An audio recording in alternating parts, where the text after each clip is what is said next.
Police, paramedics, firefighters. These are skilled people who are trained to arrive on the scene, ready for anything. They are first responders.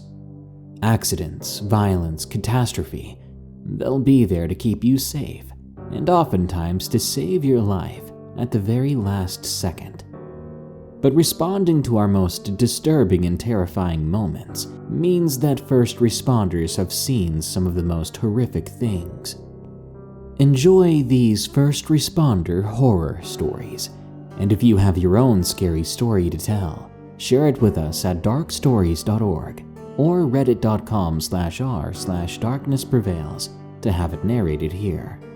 I'd love to hear stories about the creepiest stuff you've seen on your home security cameras. Now, let's begin. How my ambulance call turned into a missing person case. From Anonymous. I work as a paramedic, and I've only been doing so for a couple of years. This particular call came about 6 months into my job. I work in a small town, which means loads of country.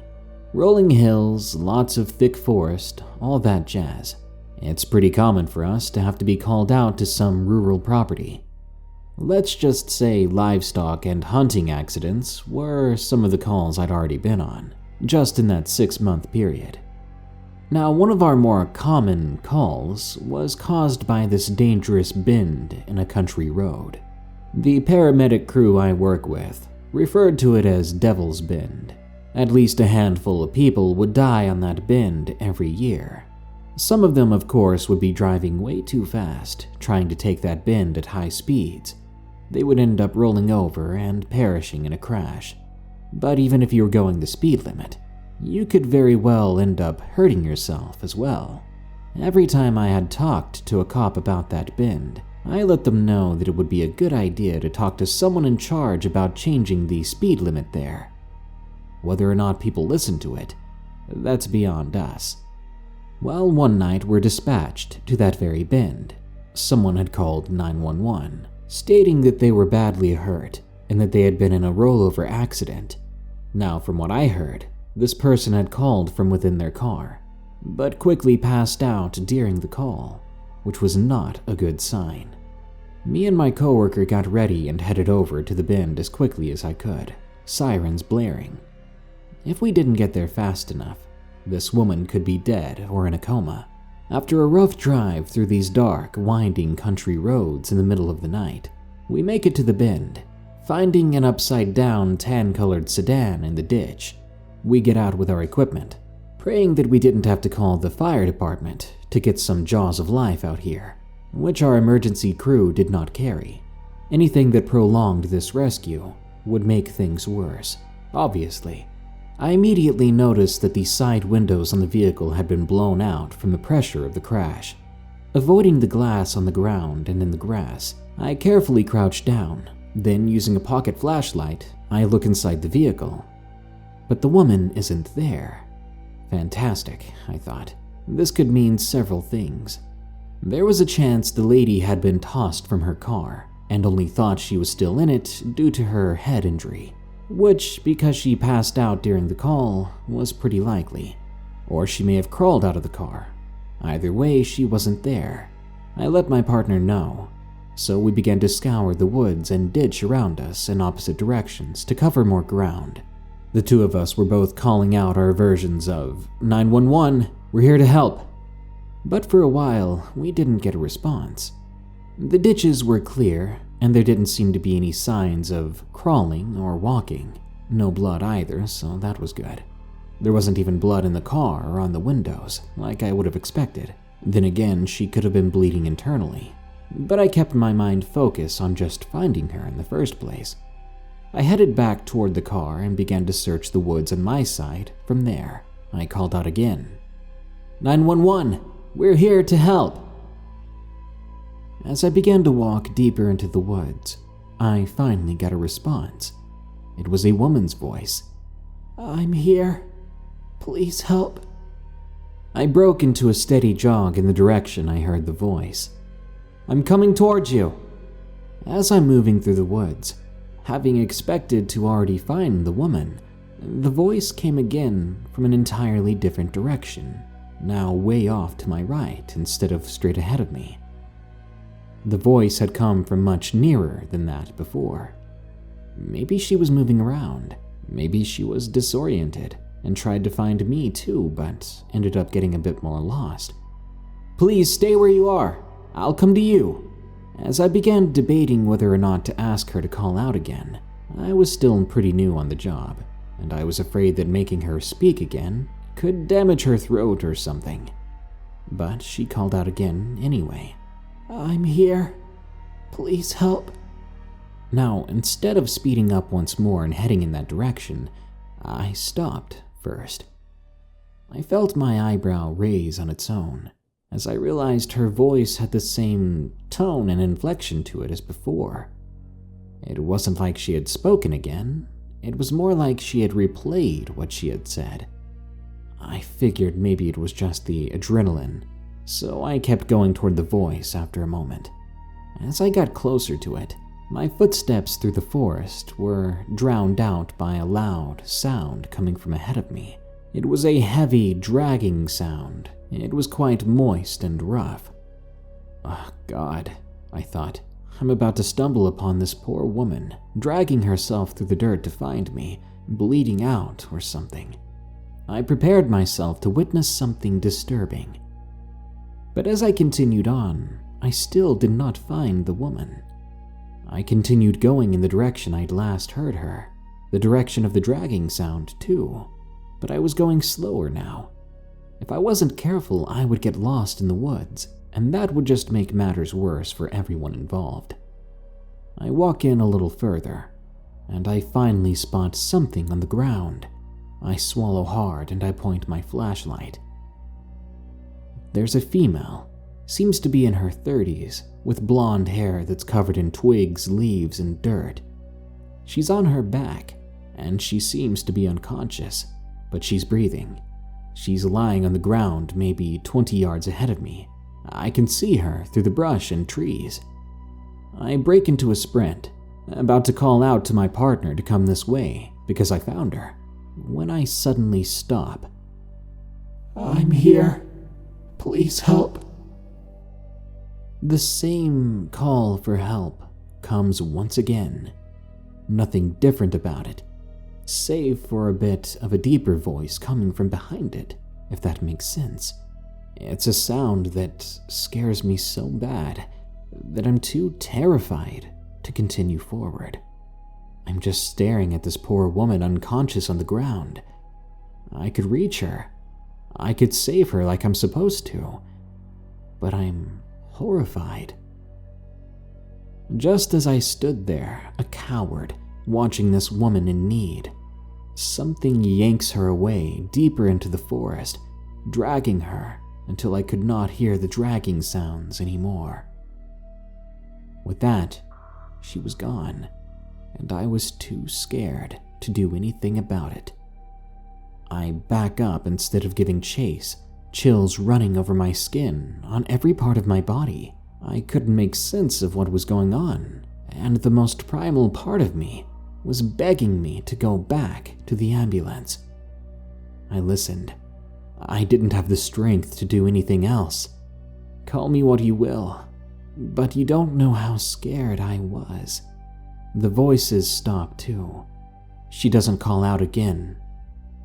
That look of her being dragged away with her eyes closed on the ground was the last instance I had of that woman.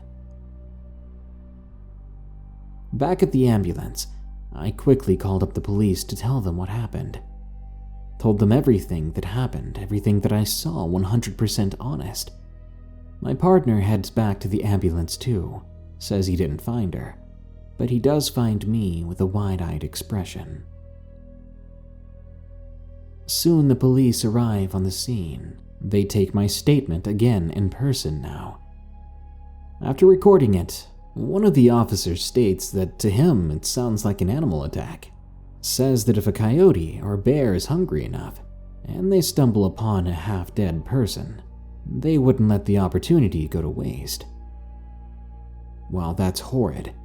I wished it was as simple as that, because at least then there'd be a chance of finding her, maybe in time before she's devoured. But that does not explain away the voices. The voices that were both not coming from her, but were her voice at the same time. To this very day, that woman remains a missing person, and I still have vivid memory of hearing that last voice, that last call for help, as I watched the woman on the ground, but the voice was coming from yards away.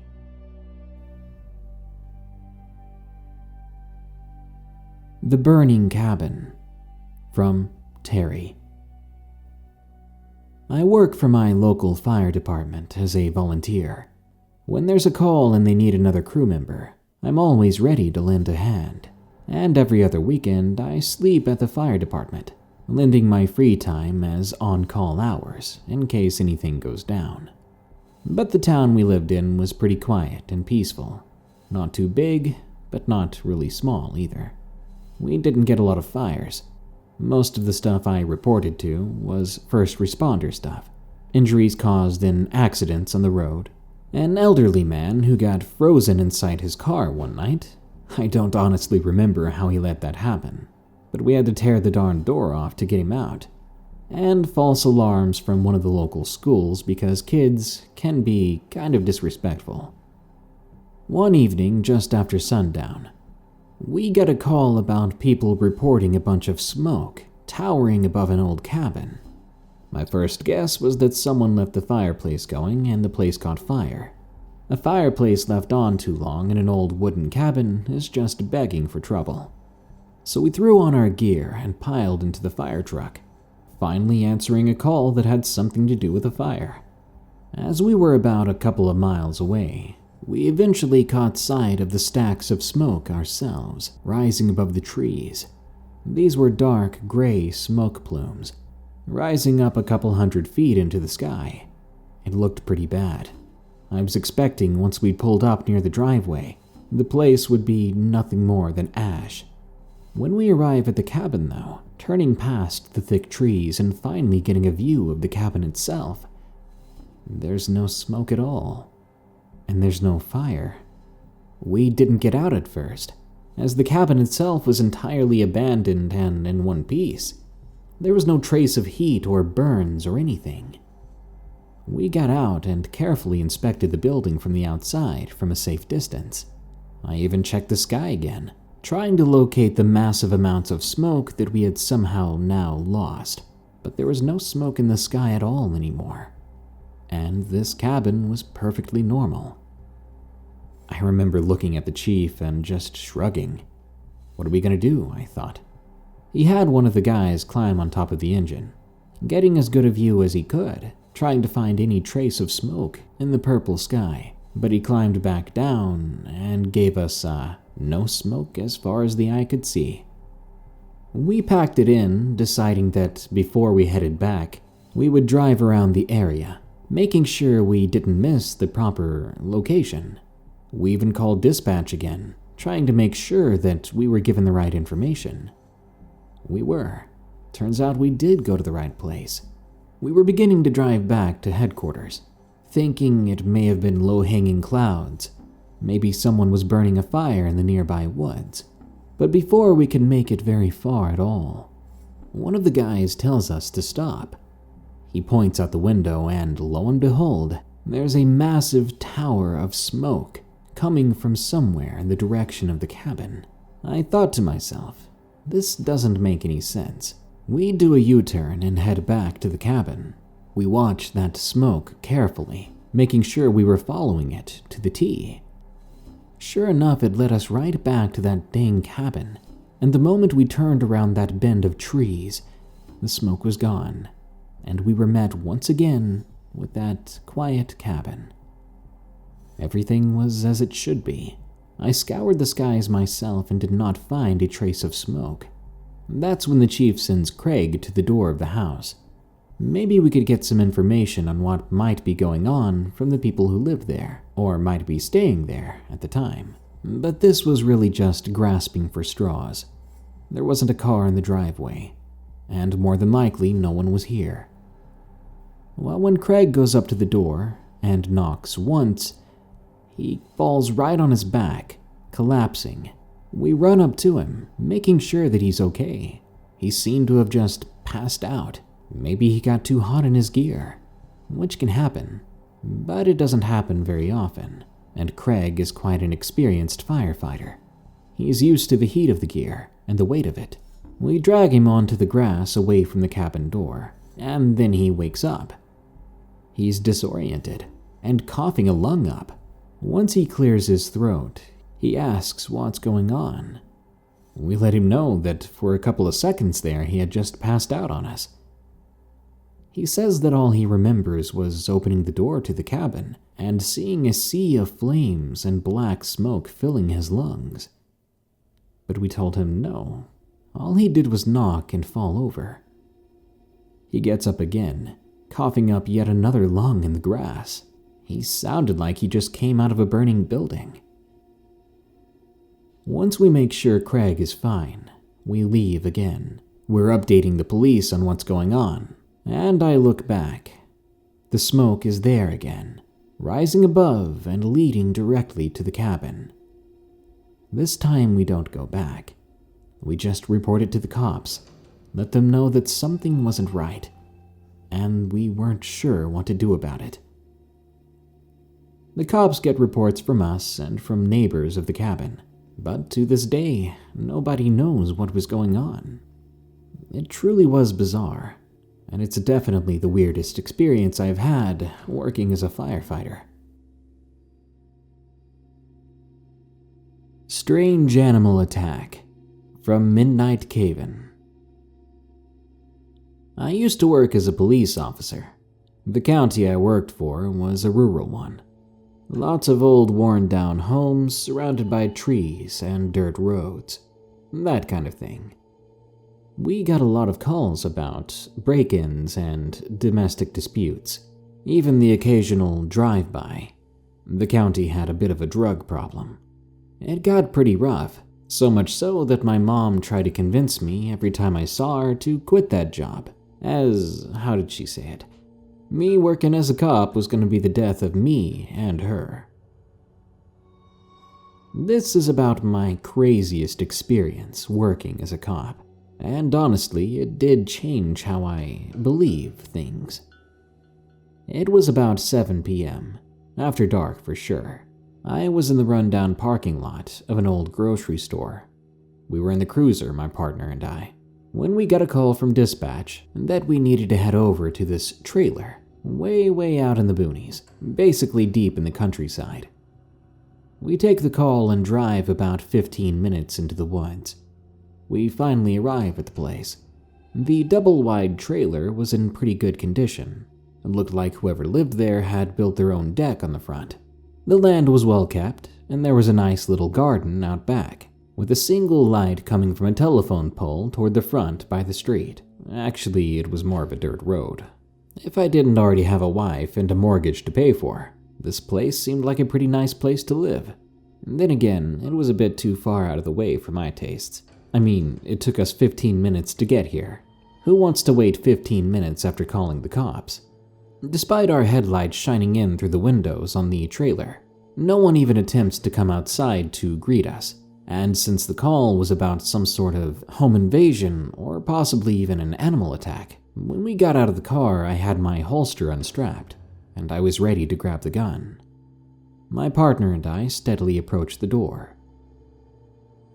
We knocked, and after a few moments, a middle-aged man without a shirt greets us, with a little girl, probably his daughter, maybe even granddaughter, holding close to his hip, sucking on one of her fingers. She seemed pretty frightened. Before introductions, he hurriedly invited us inside, and as we entered, he kept looking left and right outside before closing the door. I noticed that his wife was leaning against the kitchen counter to our right. She seemed to be wiping tears from her face with what appeared to be a moist rag. The man invited us over to the couch while he sat in a recliner, and the little girl sat next to him in the floor. He leaned forward, and he began to tell us what was going on. I take some notes on a notepad. The man says they were watching TV just after having supper when something huge hits the side of the trailer really hard, causing the structure to start swaying back and forth for a moment. The three of them got real quiet. Then whatever it was out there hits the opposite side of the trailer. This is when the man goes to get his rifle from the wall, which he then let us know was placed in the hanging gun case still on the wall, because he didn't want to have it out when the cops arrived. Anyway, the man cautiously goes outside to investigate, and he swears he sees the tallest man he'd ever seen, big and burly. Describes them about 3 times as wide as any man. The guy was leaning against the trailer, like he was trying to listen from outside. The man did not see the owner of the trailer outside with his rifle, and as the owner still wasn't sure if it was a man or something else, he fired off a warning shot into a mound of dirt toward the side of his property. This person turns immediately, facing the owner. The guy then admits that in that moment he realized he wasn't facing a person. This big and burly creature runs towards him, admitting that firing off his only loaded round at the moment into a pile of dirt was a mistake, as he desperately tries to back up and chamber another round. This big beast runs into him, practically throwing him into the dirt, before the thing kept running and disappeared into the woods. "Knocked the wind right out of me," the guy said. I wasn't really believing his story. I ask him if he's been on any substances as of late, which he quickly fires back with a no, and that's a rude question to ask in front of his daughter. I apologize, and then I let them know that the most we could do at the moment was walk around the property right quick, and we could stay in the patrol car for a couple of hours just to keep an eye out. The delighted man says thank you, and that his family would feel much safer that night if we did. My partner and I exit the home. With our flashlights out, we circle the perimeter of the property real quick, meeting in the middle on the other side, before heading back to the patrol car. I didn't see any weird footprints or traces of someone trying to break in the home or attacking the home. No tufts of hair or claw marks or anything like that to indicate an animal attack either. So we sit back down in our patrol car, and we're ready to stay there for another couple of hours, unless of course we get called away again. During this time, my partner and I are discussing what we thought about the whole thing. I say I don't believe a word of it. The guy was probably drinking, if not on something else. At the very most, it could have been a bear that came up on their trailer, probably smelled their dinner and was desperate to get some for himself. My partner, on the other hand, said that he was giving them the benefit of the doubt. He'd heard some crazy stuff could go down in the woods, especially this far out. After all, it could have been a big dude, some maniac trying to get inside, take their stuff, or even try to murder them. I sigh, replying that I hope that's not the case. A wild bear would be far more simple to deal with than some murderer being on the loose. We sat quiet for a while, with me growing more and more tired from the long day by the minute. About 45 minutes of waiting in, my partner shakes me to get my attention. I apparently did end up dozing off for a second. But my partner is now not speaking clearly. He's just pointing out the window and stuttering. I squint my eyes, and then I see what he's pointing at. There's an absolutely massive figure walking between the trees in the woods. Whoever it is sort of looking at the trailer home. Their eyes occasionally flicker with yellow, reflecting light from the moon. This guy must have been 8 feet tall, not even joking. I shake my head and try to wake up a bit, and realize that what I'm looking at can't just be some guy. People don't get that big. And this thing is huge. He's big around as a couple of oak trees fused together. Darker than that, too. The two of us, in a panic, debate on whether or not to get out at all. I didn't think we were dealing with a person anymore.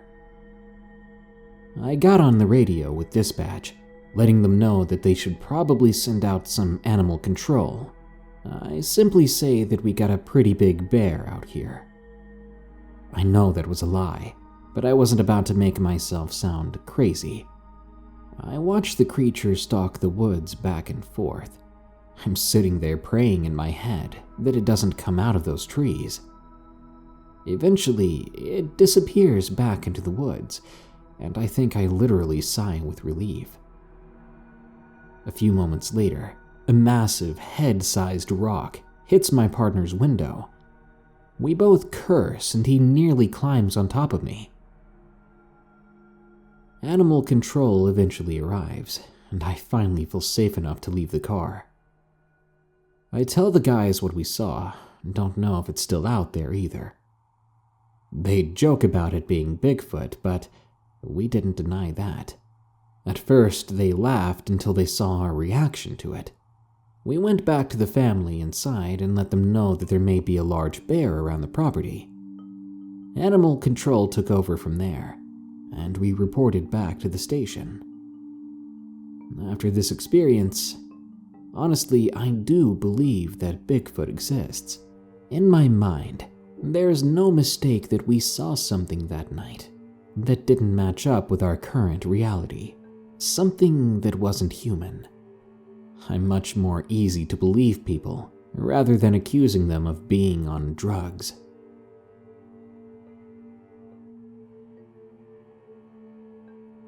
I saw death. From Anonymous. I was an EMT when I was younger. I worked in the Pacific Northwest and saw all sorts of disgusting things. I've pulled parts of people out of mangled cars. I've seen people die right in front of me, the light fade away from their eyes, so to speak. I've seen people live through things where they'd rather be dead. But the most unexplainable and bizarre thing I've ever experienced happened at an elderly woman's home in the middle of some upper-middle-class suburbs. This particular woman was apparently quite a nuisance, making her neighbors' lives a living hell, and was known to make false police reports, but somehow stayed out of jail. It might be because she needed a walker just to get from her bed to the window, where she loved to spy on her neighbors and shout at kids walking down the sidewalk. Apparently, she even had the cops called on her before, because she allegedly hit her poor elderly husband, who passed away not too long after these events. It was the husband who dialed 911 that day. When we arrived, we found the woman still, but only barely breathing, on the floor with her eyes wide open. She was staring straight up, with a terrified expression. It looked like she was going to pass at any moment. It looked as if she had had a heart attack. After placing an oxygen mask on her, she stopped breathing, and I began to perform CPR. But it was soon clear that she was gone, and we had to call it. My partner takes the husband out of the room and goes to prepare the stretcher. I am in the room alone with her.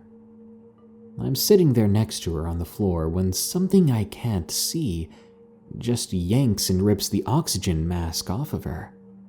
I gasp, and then I swear to God I see this inhumanly thin hand fade into existence, squeeze her face, then yank hard. Instead of her body reacting to the force, something like a white sheet is pulled away from within her before both the hand and this sheet disappear. That's when I realized I'd stopped breathing myself, and I had had my back to the wall. I was horrified and not entirely sure what I saw. We waited for a medical examiner to confirm the death. But since that day, I could not stop thinking about what I saw. I was sure that I saw death taking her. Sometimes the first responders see such horrifying things that even they wish they were dead. Or at the very least, the first responders themselves need some first responders. Or does that make them second responders? Good night. If you enjoyed this episode of Darkness Prevails, be sure to like, share, comment, and subscribe. If you have a scary story of your own, particularly a scary story of what you've seen in your home security cameras, share it with us at darkstories.org. If you want to support the show, you can check the links below. There's a link to my Patreon and a link to my merch store. Until next time, here are the credits to my amazing patrons who continue to donate and help us stay afloat. More scary stories are coming soon, so don't worry. Remember, stay safe out there, or stay creepy, because this world is a strange one.